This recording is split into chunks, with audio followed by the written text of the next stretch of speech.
Today we are going to talk about how step growth polymers evolve with time. So we have been talking primarily about this concept of the extent of reaction, lowercase p. Forgive me, there will also be an uppercase p today, and you'll just have to bear with me. So lowercase p is the extent of reaction. That is the fraction of either A or B functional groups that have reacted at any time t. And while I have been saying any time t, we haven't actually introduced the concept of t until today. So we're going to use, as an example system, a model of something that's an example of polymerization called polyesterification.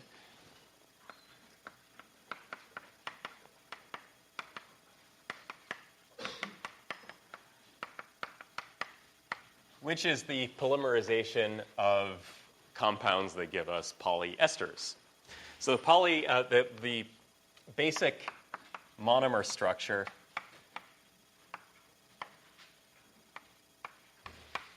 looks like this. And this is a hydroxy acid, and this is an AB type monomer because we have an A-type functional group and a B-type functional group, and together they react to give us an ester group, and they kick off water as a byproduct, as the condensation byproduct. What we need to do this reaction is catalytic acid to give us the ester group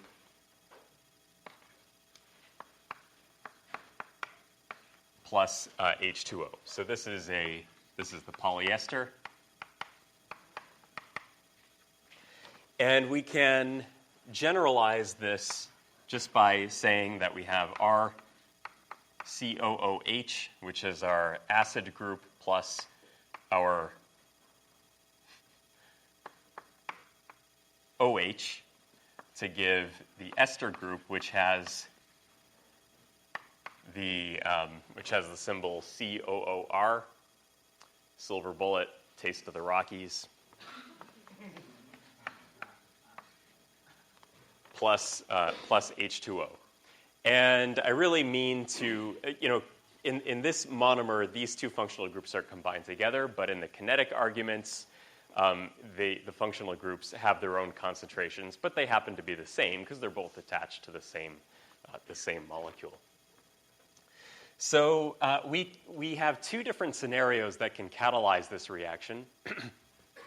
One is the self-catalyzed reaction because this is already an acid. So this can catalyze itself because we have this acidic group on this carboxylic acid. The other scenario that we could have is an acid-catalyzed reaction where we take some HCl or something and dump it into the reaction as a catalyst. And then you get different reaction profiles depending on whether you're self-catalyzed or externally catalyzed.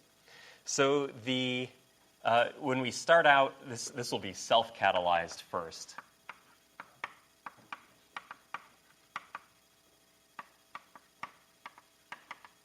This is the self-catalyzed case, and what we normally do is write an expression for the rate of disappearance of the carboxylic acid group as it's being converted to the ester, and that equals some rate constant K times the concentration of the acid squared times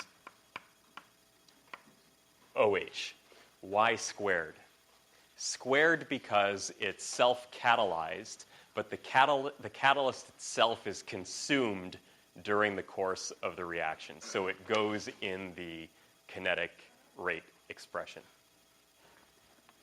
Now, what do we know about the concentration of COOH and OH? That they're all the same. So we can say COOH equals the concentration of OH then we can say that this is just C to make the math easier.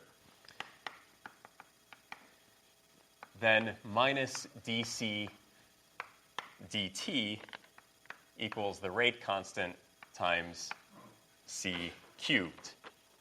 If we separate the variables on either side and integrate,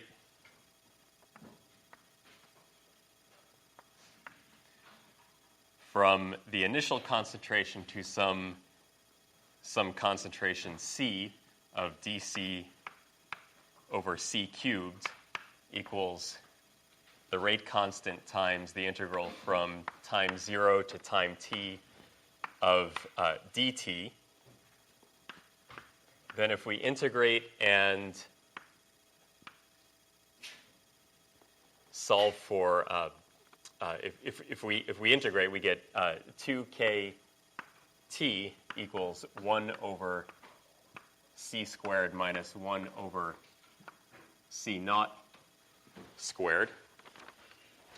And I'm going to introduce a substitution here that we learned last time. So by the Carruthers equation, x sub n, which is the number average degree of polymerization of stuff in the mixture, we wrote this last time as n naught, the number of monomers originally present, divided by n, the number of the number of total molecules at time t, and that gives us the average number of monomers in the pool of total molecules. But we can express that also in terms of concentration. C naught over C. Instead of n naught over n, we have C naught over C, and the per liters or whatever in concentration units cancel out. So this is, by the Carruthers equation, also 1 over 1 minus p. So what we can say is that C equals C naught times 1 minus p. Then our kinetic expression becomes 2C naught squared kt equals 1 over 1 minus p quantity squared minus 1, where this, incidentally, is also x sub n squared, right, by the Carruthers equation. Okay, this is self-catalyzed. How about the acid-catalyzed? I learned from YouTube that when I write too close to the light, it gets bleached out.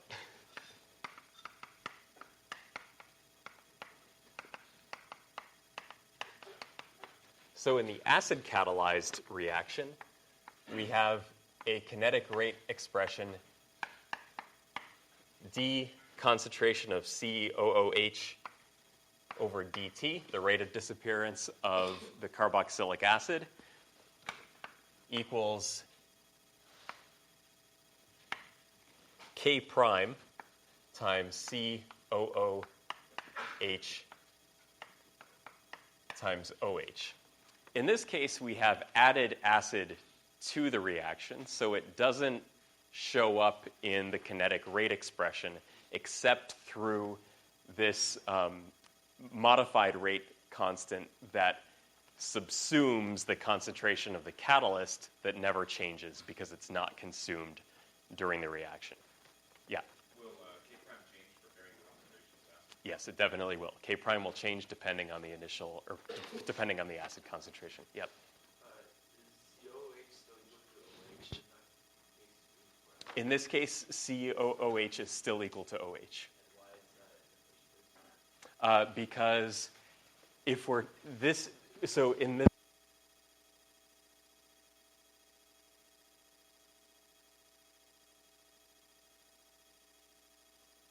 this is always going to be a 1-to-1 ratio. There are other cases where it might be different. If it's an AA-BB type system, then they might not equal. but we're not gonna do that. Okay, so these two are still equal, and we can call them C. So minus dc dt equals k prime c squared, and integrated c naught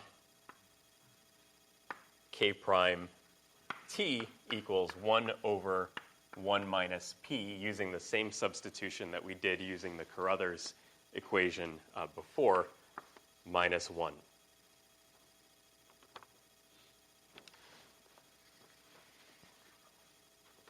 So you have two different scenarios, two different ways in which the number average molecular weight, or number average degree of polymerization, no molecular weight yet, number average degree of polymerization evolves with time, and it depends on whether it's self-catalyzed or acid-catalyzed. Yep.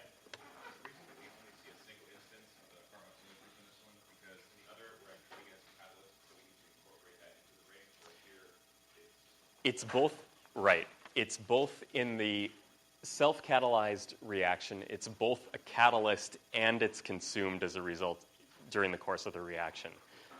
So its catalytic properties consumed? Yes. So we'll do self-catalyzed here.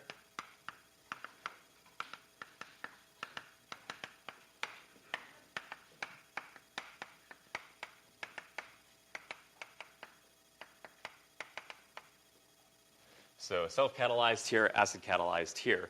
In the self-catalyzed case, we can plot 1 over 1 minus p quantity squared, which is also the same thing as x sub n squared by the Carruthers equation, versus t, and we get a straight line with a y-intercept of 1.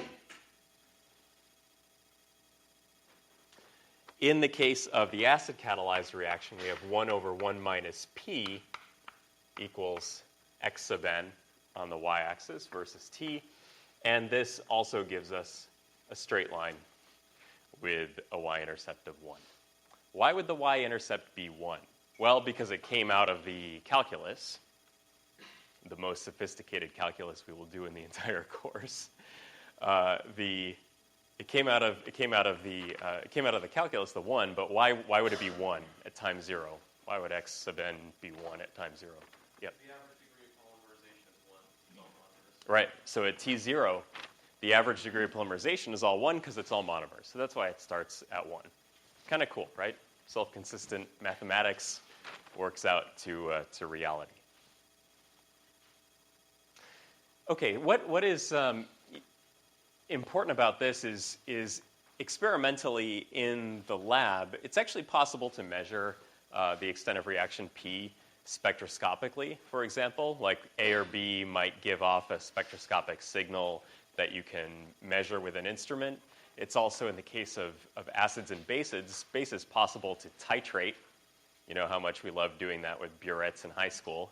It's actually possible to titrate the concentration, and we can get the extent of reaction. And we can get time with our watch. Does anyone wear a watch? I do sometimes.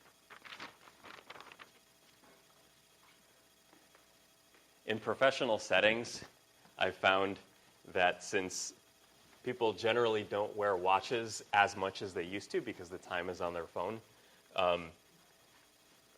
it's really awkward in a meeting to pull your phone out. Like, is this over yet? Like, it was so much easier just to go like that. So as a result, if you ever come to my office, I have a clock over your right shoulder. So I know when to kick you out of it. Or kick anybody out. This meeting is over.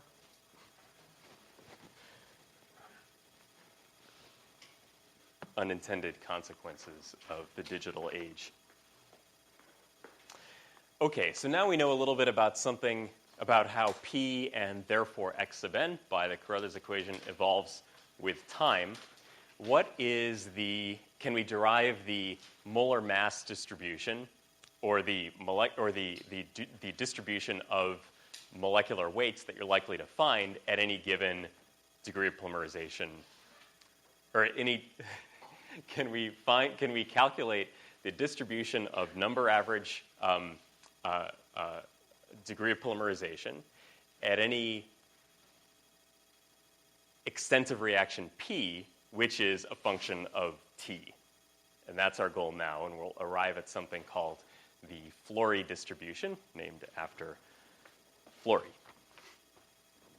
Okay, so molar mass, or degree of polymerization distribution,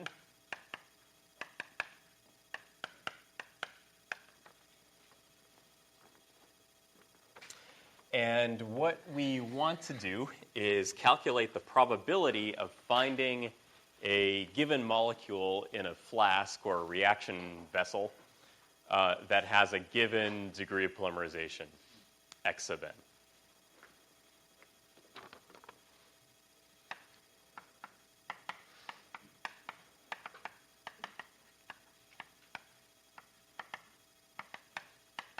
So calculate the probability big P of x. Now, big P and little p are not the same, but big P will always be followed by the of x part, so we can keep it straight. Calculate the probability P of x of finding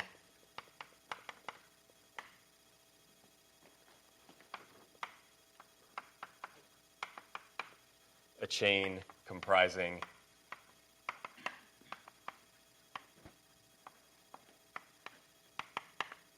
x units, also known as the mole fraction.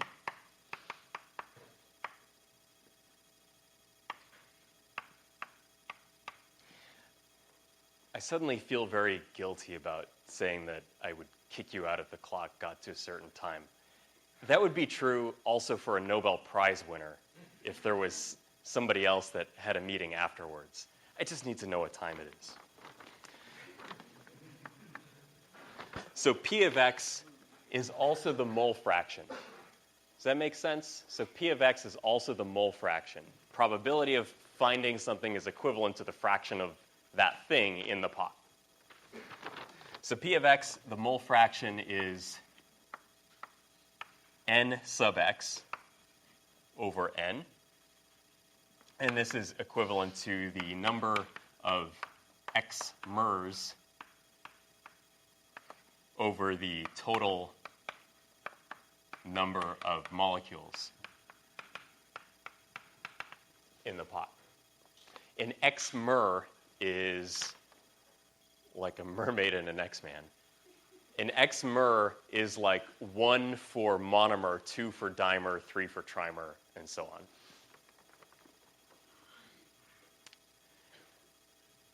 Okay.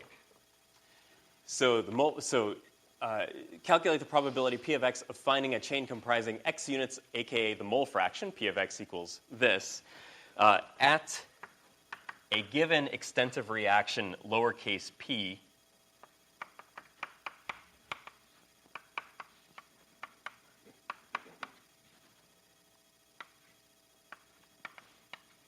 for either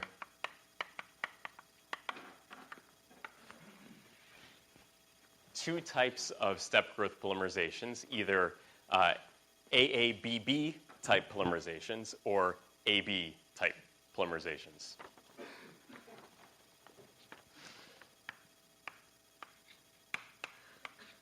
We don't really care at this point what A and B are. They just have to be able to react with each other. So XAA plus XBB goes to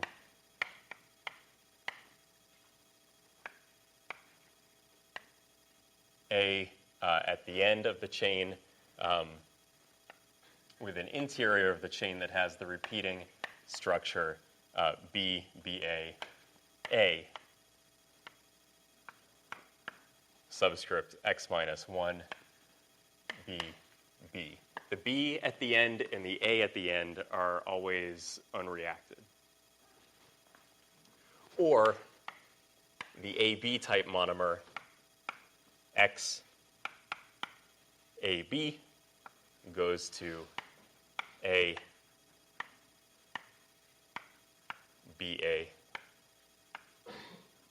subscript X minus 1 B.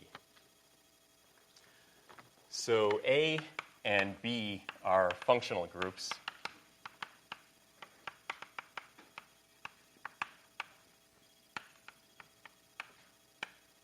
And when I use the word molecules, are either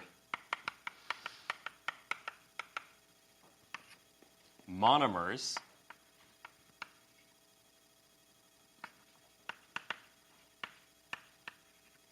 or polymer chains.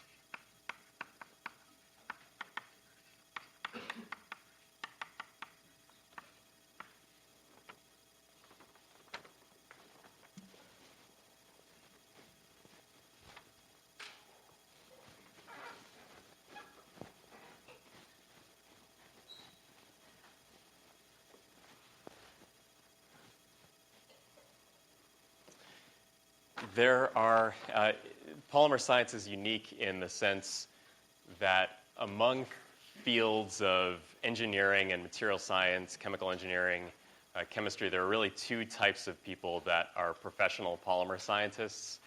There are like the chemists, molecular engineers, chemical engineers, and then there are the mathematicians that go into this field because they like probability and statistics. And that's exemplified by the fact that the author of your textbook, Tim Lodge, actually has a pretty strong background, possibly even a graduate degree in mathematics or statistics. So anyway, this is a statistical argument deriving this distribution. What is the probability that a given molecule you pull out is a monomer?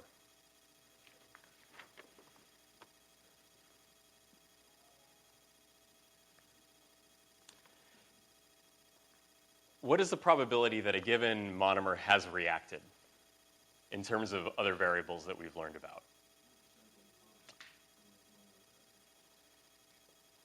Yes. At a given time, it could be, that was a horrible question, forgive me. It was rhetorical. The probability that a given monomer has reacted is the extent of reaction, lowercase p.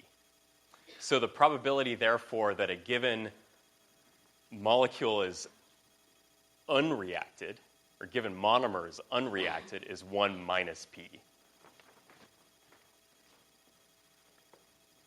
So what we are going to do is start at one end of the molecule and calculate the probability that the next molecule is in the chain is unreacted.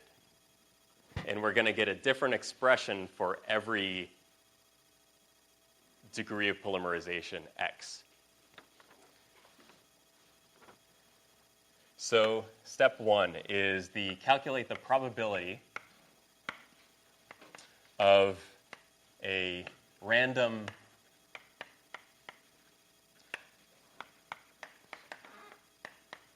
molecule being a monomer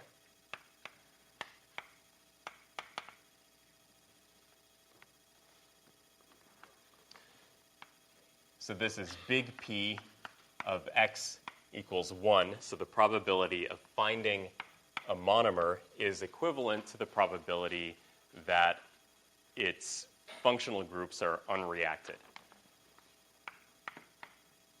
which is 1 minus lowercase p. Uh-oh, they look exactly the same.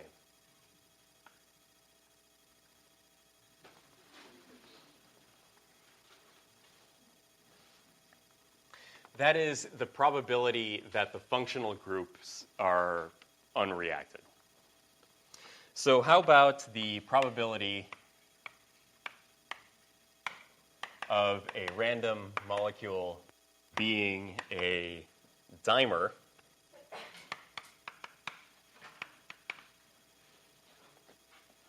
is equivalent to the probability that the first molecule is reacted, which is P, times the probability that the second molecule is unreacted, which is 1 minus P.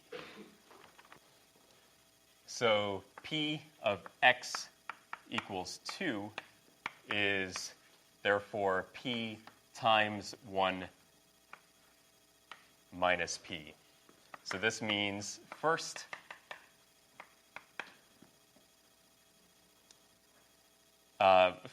molecule reacted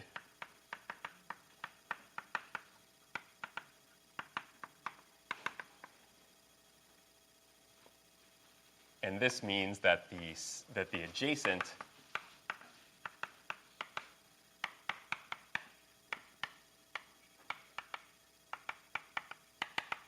is unreacted. And we want to be consistent when we think about this in terms of functional groups. So this refers to only the A's or the B's. It doesn't matter from which perspective we take this.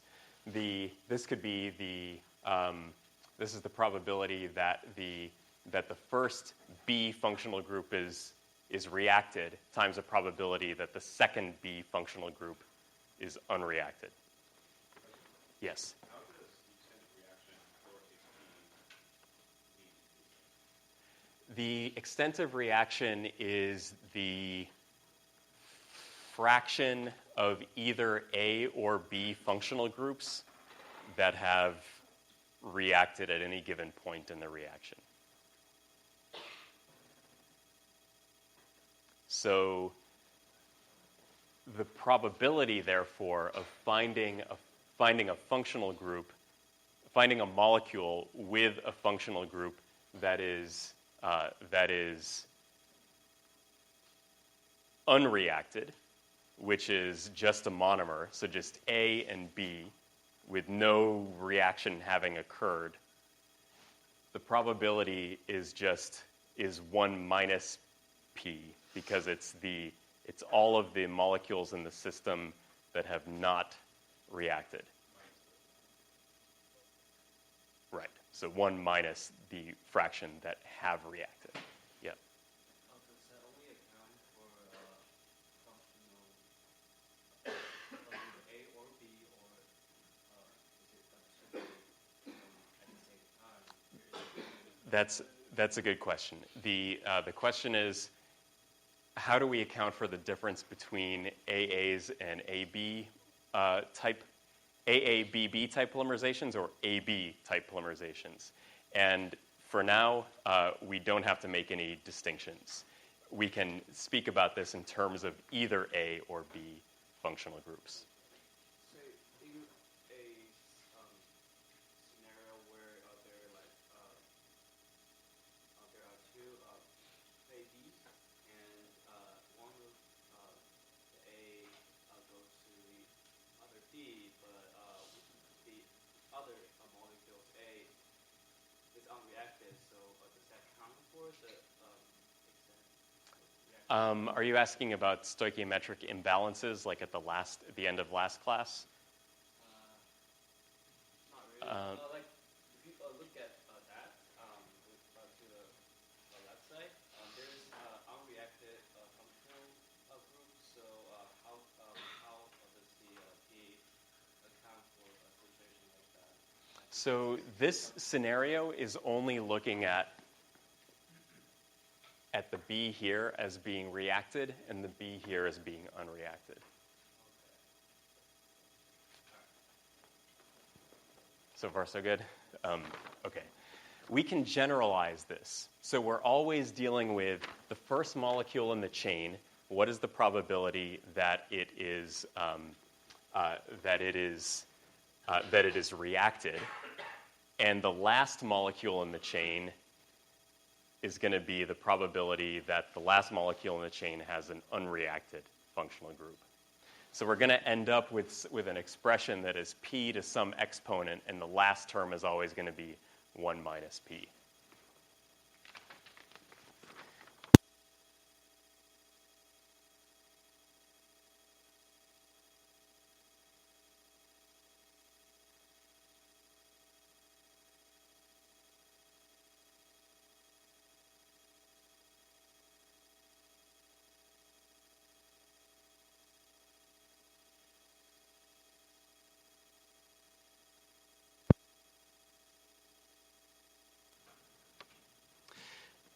Okay, so if p, I'll write this again, big P of x equals 2 is p little p times 1 minus little p, then by extension, we can say that p of x equals 3. Now we have two functional groups in a row in the chain that have reacted, and the last one is unreacted. So we have p squared times 1 minus p.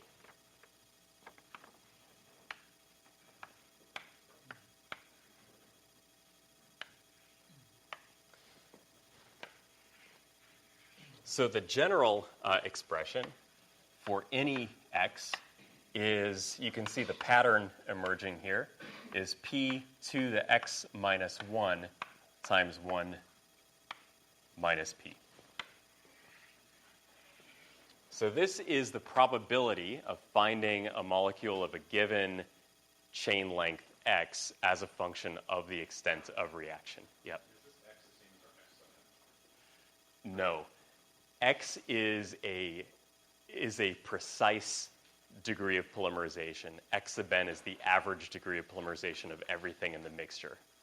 Good question.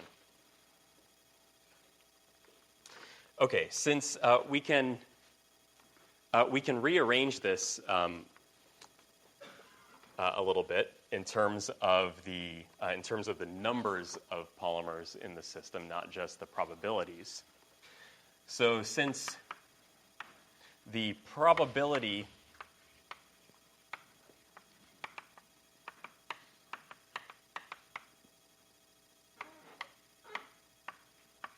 of x equals the mole fraction. So the mole fraction of x equals n sub x over n. We wrote this already. This is the probability of x. So this is probability of x, big P of x. We can rearrange a little bit. So the probability of x, which is n sub x over n, equals p to the x minus 1 times 1 minus p.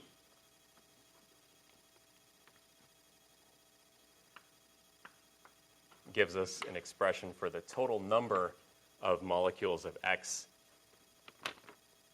equal to the total number of molecules in the system, n, times p, the extent of reaction raised to the 1, or raised to the x minus 1, times 1 minus p. If you've followed me this far or not quite, or if you haven't followed any of this, that's okay. This is the most difficult lecture in the entire course. So once we get over this, we're home free. At least I think it is, because I don't tend to think in terms of probability and statistics. Okay, the problem with this expression is that how do we know what the number of molecules in a system is? Are we going to go with a counter and count them all? So this isn't something we're likely to know experimentally. So can we recast this in terms of quantities that we know? And one thing that's easy to tell is the number of molecules that you've added to the system originally. That is the number of molecules, or the number of monomers.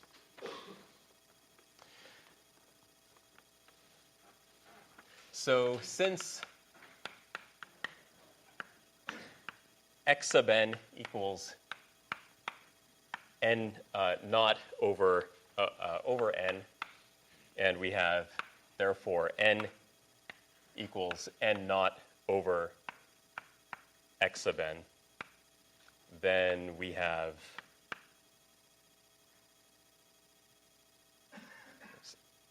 over x sub n, then we have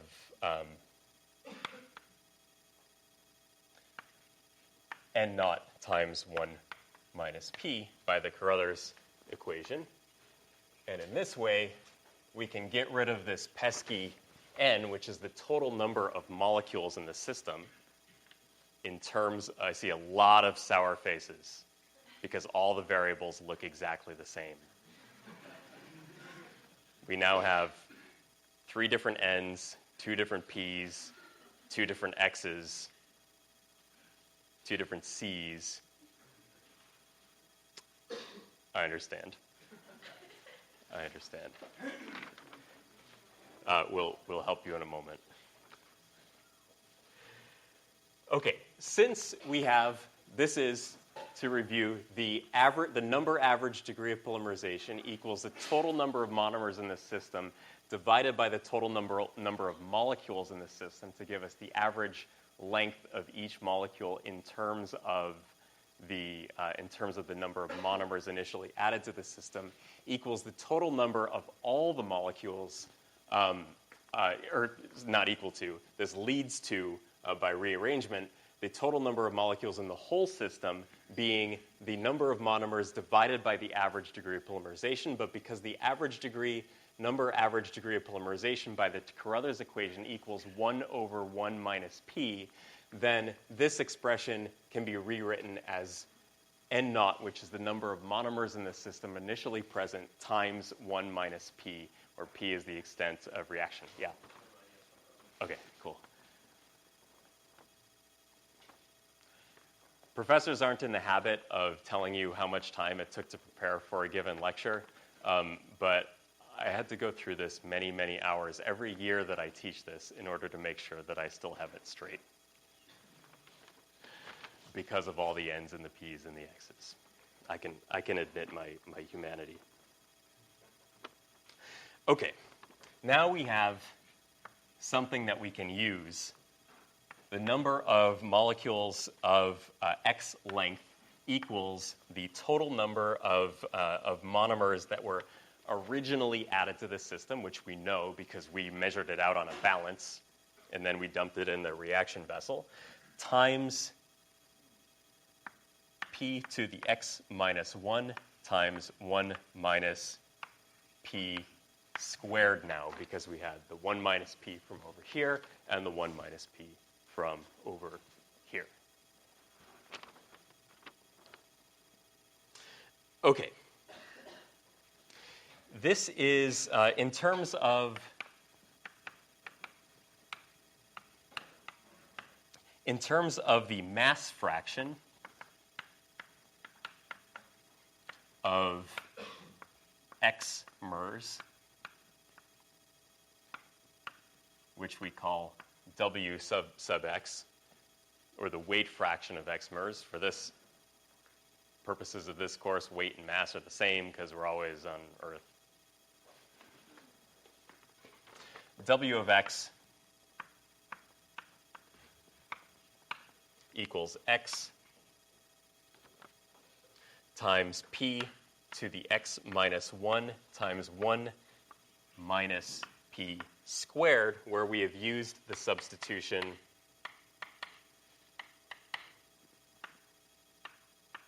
W of x equals x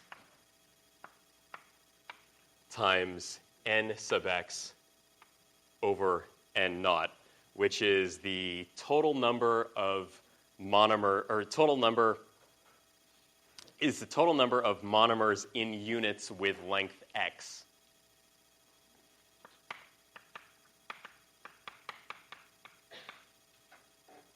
total number of monomers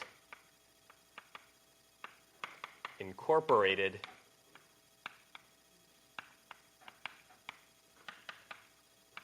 why am I writing slanty? I don't know. Total number of monomers incorporated into molecules with length x over the total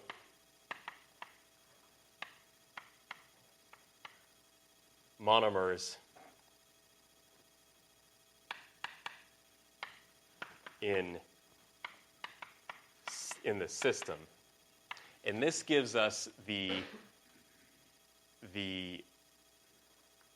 equivalent to the weight fraction of the entire sample comprising molecules with degree of polymerization x.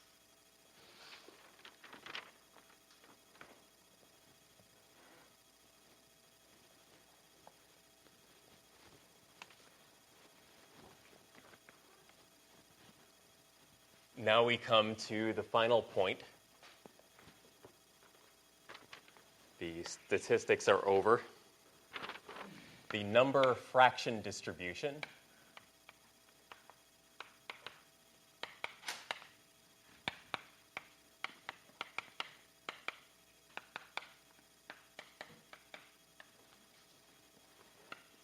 and the weight fraction distribution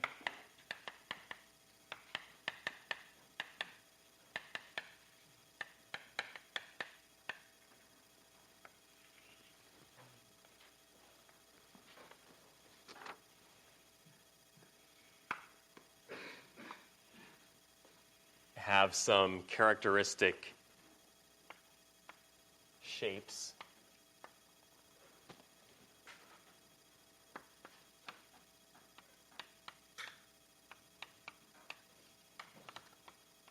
And we'll go from 50 to 100, 150,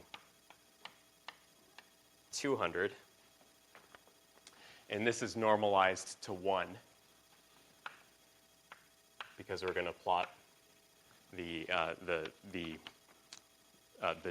normalized number fraction distribution for different degrees or different extensive reaction P. So for low extensive reaction, you can do the math to get the, you can do your own MATLAB or Excel sheet to get something that's really accurate. I'm just going to draw the rough shapes of these. Say this is for P equals 0.96. Is this in polymer science considered a high extent of reaction? No. This won't give us very, very high degrees of polymerization, and you can tell by the distribution here. So most of the fraction will be is biased toward very small degrees of polymerization. And as you increase the extent of reaction, so this is P equals 0.9875, you get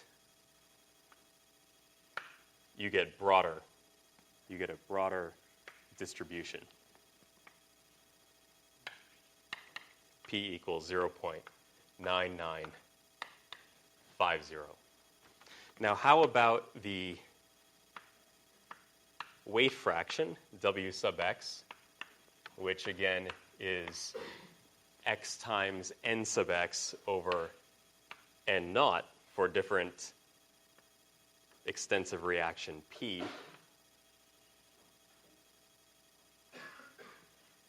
This is for relatively low extensive polymerization.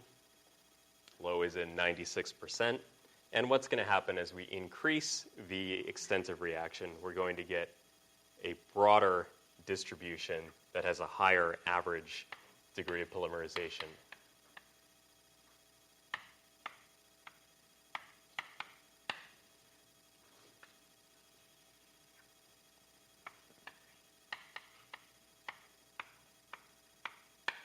And these plots are in your book, and you can read Lodge's explanations of them as well as mine. So basically, what happens is you increase the extent of reaction, which we can now, thanks to the first half of the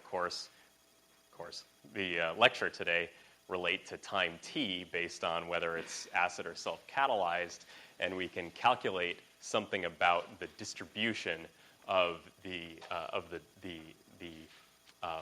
number fraction and the weight fraction. One more comment I want to make, and then we will be released from this torture.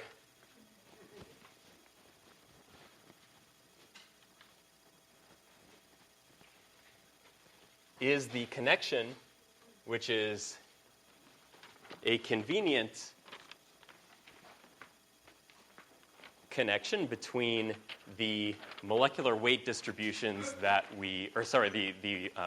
the definitions of molecular weight in terms of the extent of reaction P.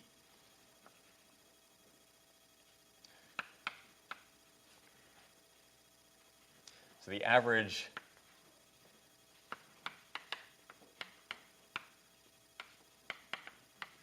molecular weights M sub n from the first or second day of class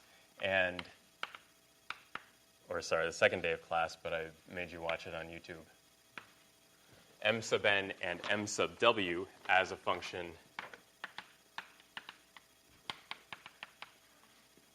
of P for step growth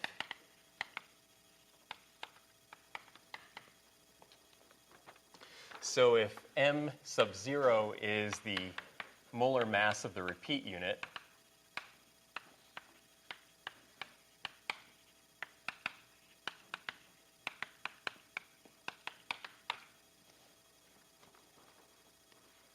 so it would be similar to the molar mass of the monomer, but in the case of a condensation product or reaction, you get rid of a molecule of water or HCl.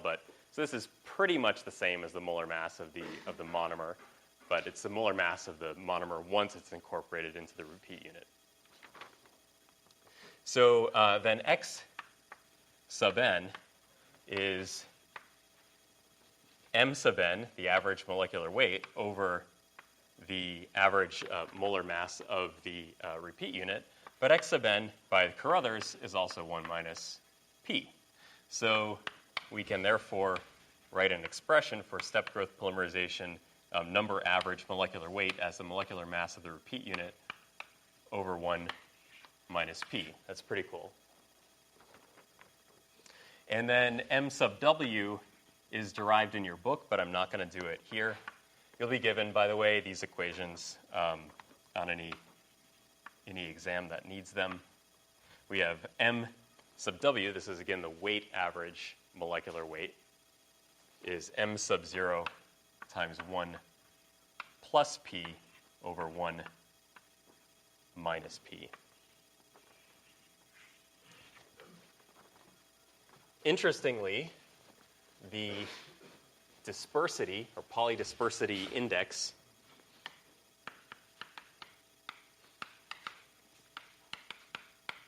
so the PDI, public displays of indifference, equals this new term D with a line through it for dispersity is, remember from earlier in class in terms of M sub W and M sub N? M sub W divided by M sub N. And what is M sub W divided by N sub M but 1 plus P?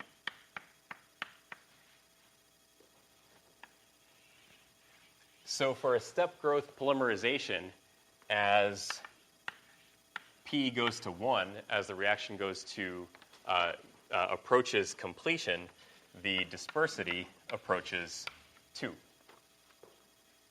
So interestingly, we haven't done any chemistry. This is not a chemical argument. Pretty much nothing we said today in class was a chemical argument. It was all statistics. But we can calculate what's in the flask just based on the statistics of what's going to react with something else as a function of time and extent of reaction. Thank you very much.